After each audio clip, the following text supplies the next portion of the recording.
नमस्कार दोस्तों। मैं डॉक्टर चिंतामणि मालवी, प्रदेश उपाध्यक्ष भारतीय जनता पार्टी और विधायक आलोट, आप सबका अपने YouTube चैनल पर स्वागत करता हूं। बंधुओं, पिछले दिनों मुजफ्फरनगर पुलिस कप्तान ने एक आदेश पारित किया कि कावड़िया जहां से निकल रहे हैं वहां सभी दुकानदारों को अपनी नाम पट्टिका दुकान पर अथवा ठेले पर लगानी होगी।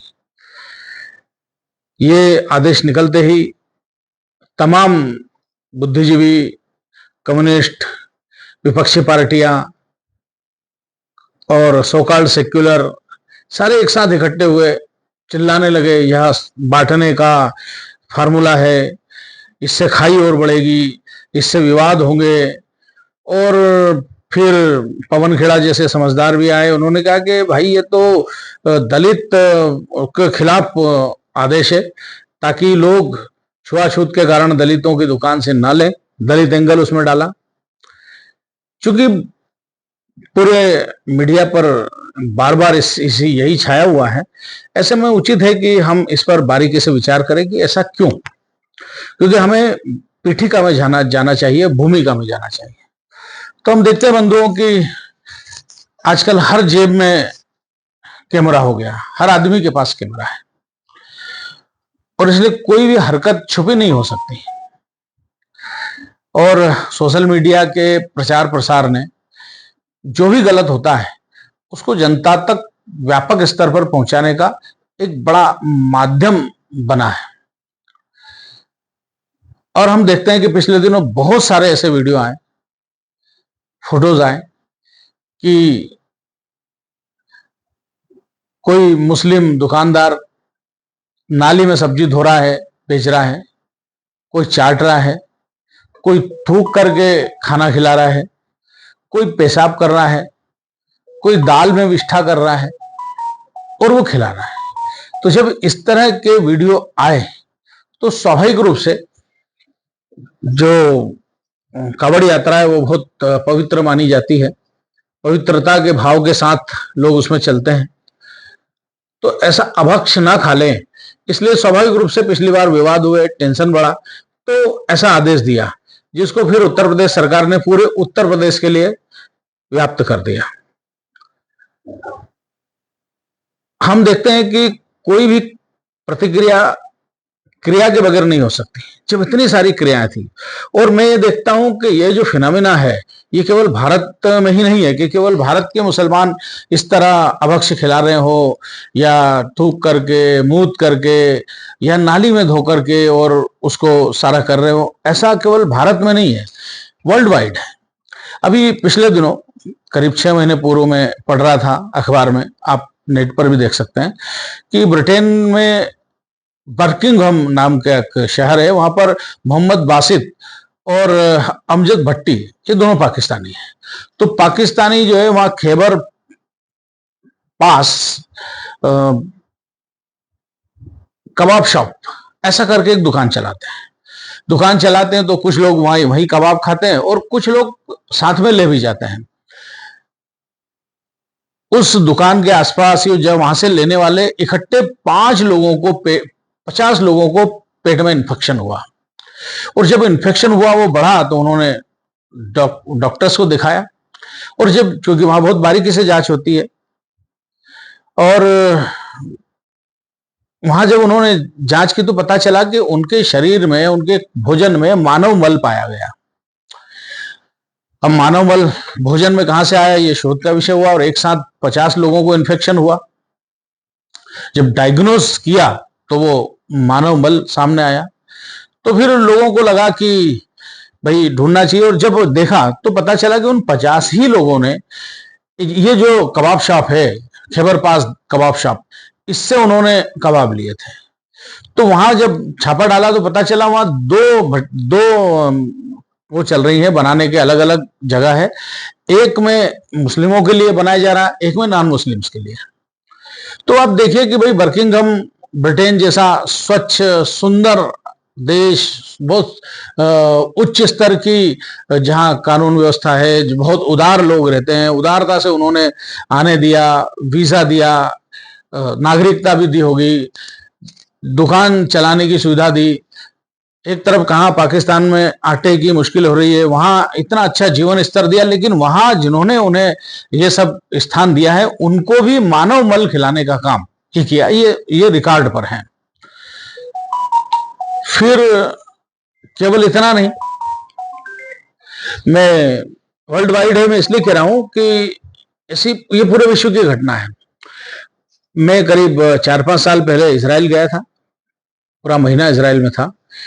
तो रविवार को हम जब घूमने जाते थे तो एक दिन हमने तय किया कि हम यरूशलेम जाएंगे।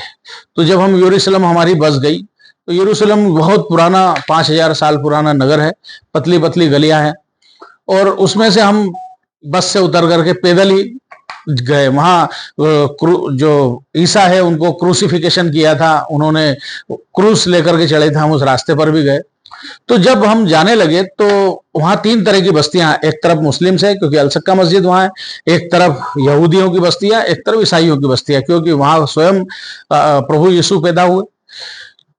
तो जब हम जाने लगे तो हमारे जो गाइड थे उन्होंने बस एक स्थान पर हम घुसने लगे, और ऐसी पतली गली 10-15 फीट की, और दोनों तरफ दुकानें, रोड साइड शॉप जिसको कह सकते हैं। तो उन्होंने हम सबको अवेयर किया।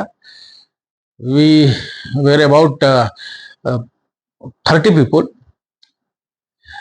He told us that don't buy anything from these people. तो हमने कहा why, these are cheaters. Okay then. फिर उन्होंने उसके साथ ही अगली बात कही कि be aware of your wallet. तो सबने अपने पर्स संभाल लिए। अब फिर बाद में हमको पता चला कि वो जो पूरा एरिया था वो पूरा मुसलमानों की दुकानें थी, इसलिए उन्होंने सावधान किया कि यहां से कुछ खरीदना नहीं है और अपनी जेब का ध्यान रखें। अब ये वर्ल्ड वाइड फिनोमिना है, ये अपने आप तो हो नहीं गया होगा। और भारत में तो पारसियों को इतना महत्व है, इतना स्थान है, तो यहां तो धर्म के आधार पर विभाजन हो ही नहीं सकता, धर्म के आधार पर कोई भेदभाव नहीं हो सकता। तो ये क्रिया की प्रतिक्रिया, क्योंकि ये वस्तुतः मुसलमानों को स्वयं इन सब चीजों की निंदा करनी होगी, तब कहीं जाकर के ये ठीक होगा। लेकिन हम देखते हैं कि जहां भी स्थान मिला वहां जो जिसको जहां बिठाया वहां लगता है कि फिर उसने धोखा दिया, या फिर एक इस तरह की प्रवृत्ति हमें देखने को मिलती है।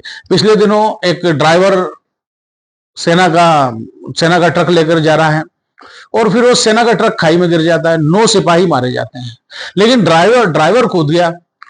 फिर जब सेना ने माइन्यूटली ऑब्जर्व किया तो पता चला कि ड्राइवर वहां स्थानीय मुस्लिम था, वो कूद गया, और फिर पता चला कि वो एक तरह की आतंकवादी गतिविधियां थी। उन्होंने ड्राइवर की नौकरी करने के साथ खुद बच गया और 9 सिपाहियों की जान ले ली।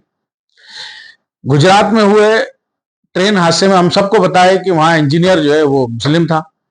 तो जब ये सब बातें होगी तो निश्चित रूप से कोई सामान्य बुद्धि, स्वस्थ बुद्धि व्यक्ति भी ये सोचेगा कि भाई ऐसा क्यों है।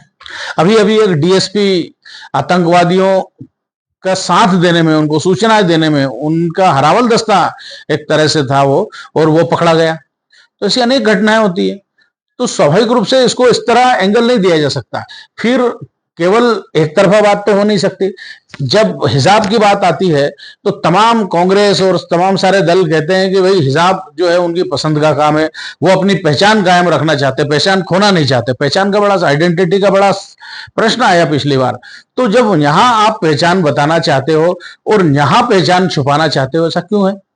और जब भी आप अपनी पहचान छुपाते हैं, इसका मतलब है कि आप धोखा देना चाहते हैं। पहचान छुपाने की जरूरत क्या है? और केवल मुसलमान नहीं बल्कि हिंदू हैं, उन्हें भी अपनी नेम प्लेट लगानी है। तो ये कोई विभाजन वाला तो कोई आदेश है नहीं। दूसरा, अनुसूचित जाति के एंगल की बात की, मैं ये बताना चाहूंगा खेड़ा जी को कि पवन खेड़ा जी, उसमें 70-80% तो अनुसूचित जाति और जनजाति के लोग हैं। तो आप ये अपना एंगल मत डालिए, लोग समझदार हैं। दूसरा, यदि यहां चयन की स्वतंत्रता नहीं है तो फिर हलाल सर्टिफिकेशन का क्या औचित्य है? भाई हम कैसे तय कर सकते हैं कि एक कोई संस्था, उलेमाओं की संस्था, ब्यूटी प्रोडक्ट्स पर यह तय करेगी कि यह हलाल है या हराम है? मटन खाना, नॉनवेज खाना, यह हलाल या हराम हो सकता है, उसके काटने का अपना तरीका हो सकता है। अल्लाह को अर्पित करके कुरान की आयत पढ़ के काटा जा सकता है, या वैसे ही झटका किया जा सकता है, वो एक विषय समझ में आ सकता है। लेकिन कपड़े हलाल, मसाले हलाल, ब्यूटी प्रोडक्ट हलाल, और ये जो हलाल भी एक तरह का, क्या ये विभाजन नहीं है? ये इकोनॉमिक जिहाद नहीं है कि आपको हजारों करोड़ रुपया केवल इस बात का मिले कि आपका सर्टिफिकेशन लग जाए, और उपयोग करने वाले तो सब हिंदू हैं 80%, तो उनको हलाल सर्टिफिकेशन की चीजें उपयोग करने के लिए बाध्य क्यों किया जाना चाहिए? ऐसे तमाम विषय, मुझे ऐसा लगता है कि ये जो भी कुछ घटा है या घट रहा है, ये इसलिए है कि ऐसी बहुत सारी घटनाएं हुई है। अच्छे मुसलमानों को भी इस पर चिंता करना चाहिए और विश्वसनीयता पैदा करना चाहिए, और जो इस तरह की घटना करते हैं उनको हतोत्साहित करना चाहिए। क्योंकि हम देखते हैं कि जगह जगह ये सब तो दिखाई देता है, इसमें कहीं कोई यह आदेश मुझे लगता है कि पूरे देश में लागू होना चाहिए, क्योंकि जब भी आप खुद कुछ छुपाते हैं इसका मतलब आप धोखा देने की कोशिश कर रहे हैं। बहुत बहुत धन्यवाद। भारत माता।